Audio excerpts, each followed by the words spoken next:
আমাকে চেনো? আপনি ফাইনাল ইয়ারে পড়েন? প্রেম করবা? হ্যাঁ, এবার কেউ প্রপোজ করে? তো কিভাবে করে? ফুল দিয়ে, হাঁটু গেড়ে, দুটো হয়ে করে? এক দিলে ইটস ওকে, কিন্তু আপনি যদি সিরিয়াসলি আমাকে প্রপোজ করেন তাহলে খুব লজ্জা হইতেছে, আমার একদমই জমতেছে না, বুঝছেন? I love you. পড়াশোনা নাই? জি আপু। আচ্ছা, তো এখানে কি করো? তাহলে তো আমার আর একটাও থাকলো না। শোনো, তোমাদের একটা প্রশ্ন করি, কানের নিচে খাবা নাকি এখান থেকে যাবা? আমরা চলে গেছি।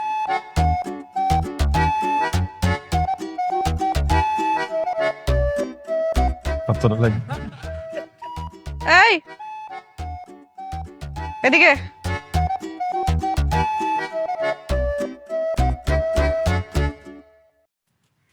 জি আপু, আমাকে বলতেছেন? না, তাহলে এই গ্যাপ পড়া, এই জায়গায় থাকো, বাদ বাকি যাও।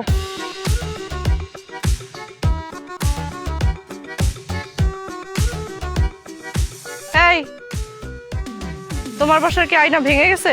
যাও।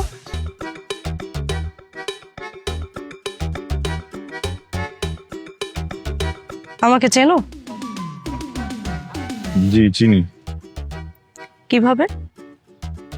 আপনি ফাইনাল ইয়ারে পড়েন, আমাদের সিনিয়র আপু।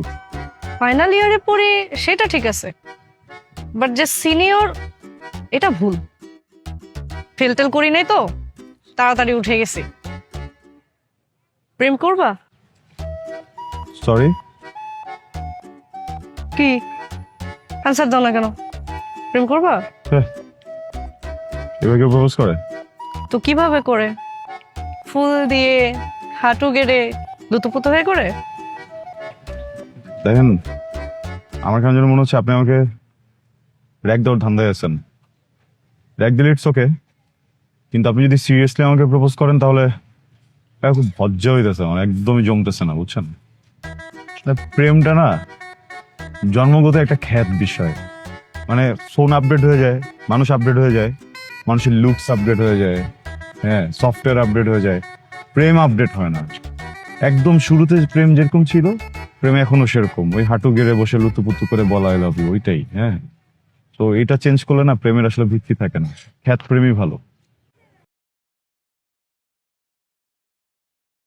দেখো ছেলে, শুনেছি তুমি অনেক বই টই পড়ো, শিল্প চর্চাও করো, তাহলে তোমার ভাষাতেই তোমাকে বুঝিয়ে বলি। আমি এমন একটা কবিতা হতে চাই যে কবিতাটা তোমার কাছে অনেক প্রিয়, তুমি সেটা সারা জীবন ধরে পাঠ করবে।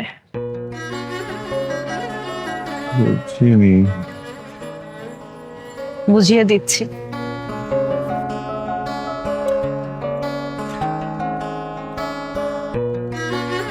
I love you. হ্যাঁ